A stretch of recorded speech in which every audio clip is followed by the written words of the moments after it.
I'm on the phone with Donald Tardy of Obituary. I'm doing an interview for All Metal Music. How's the tour been so far? It's good. We're about 6 or 7 shows into it, and things are going good. Kids are excited to see us, and we're happy to be out on the road. You guys recently had some problems at the Canadian border. What can you tell us about that? That the Canadians are tight asses, basically. They don't really like us, so they make it a real hassle for us. Just a couple small misdemeanor problems in the past from some band members, and they wouldn't allow us to go into the country. So we turned around and headed back from where we came from, and we realized that we had Jack Owen from Deicide with us, and our guitar tech Ken Andrews was with us. So we decided, instead of canceling the show, to literally just go do the show and at least let the kids see somewhat of a show instead of canceling it on them.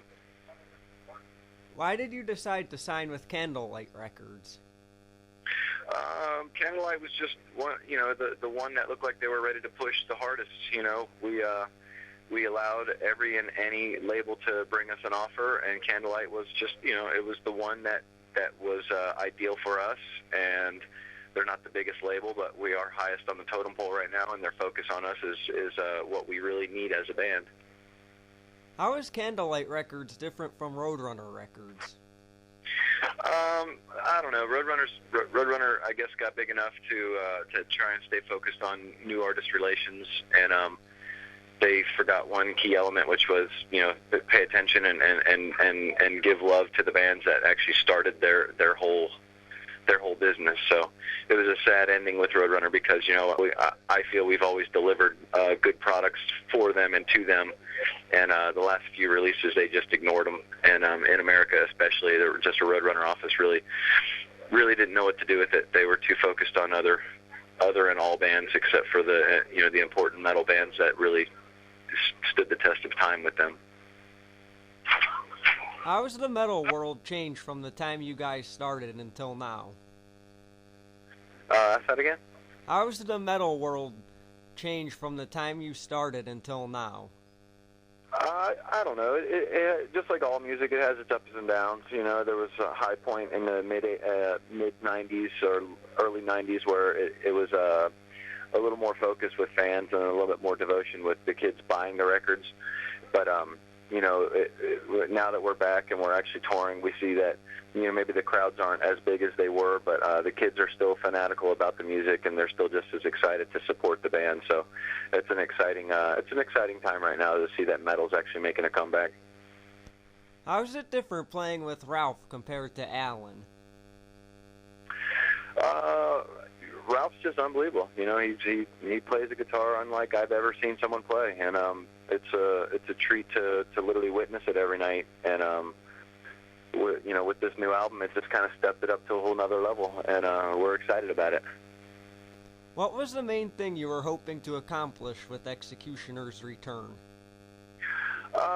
I don't know. We weren't expecting too much. We just do what we do. We enjoy writing music, and we know Obituary has their style, and we don't look to try and change things because, when someone buys an Obituary album, I hope that they want to hear Obituary.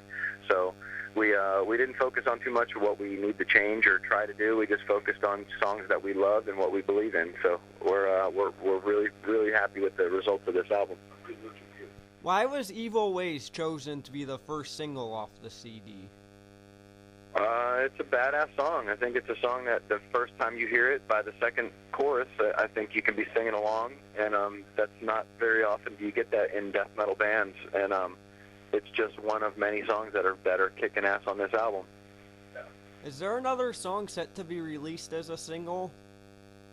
At this point, no, but there's a lot of songs on that record that we want to focus on, whether it's going to be a video or another single release or something more than just the album. So, there's more in the future for these songs for sure.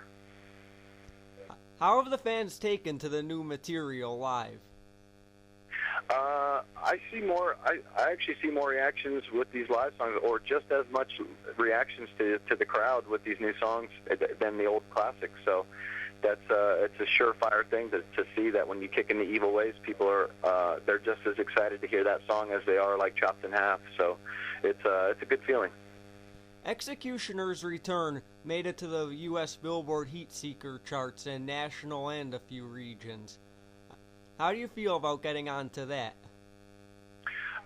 I think that's awesome. I think it shows that kids, have half a brain out there that really want to hear good music.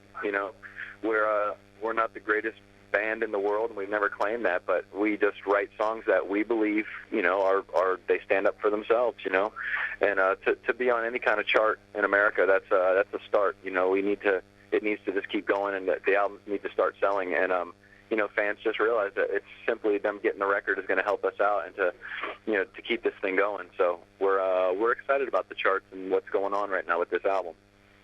Do you have any plans for after this tour? Pool party, you're invited. Thanks. That's all I had planned. Thanks for the interview. Is there anything? Cool, man. Is there anything you'd like to say in conclusion? Yeah, just let everybody know obituary.cc is the website that they can check out for all the information, and John is constantly updating it and keeping everybody informed on what's going on. We'll be in Europe in January and February, and then we're going to be back, and we'll focus on the United States sometime next year. So everybody just check out the website, and lots to come next year with Obituary.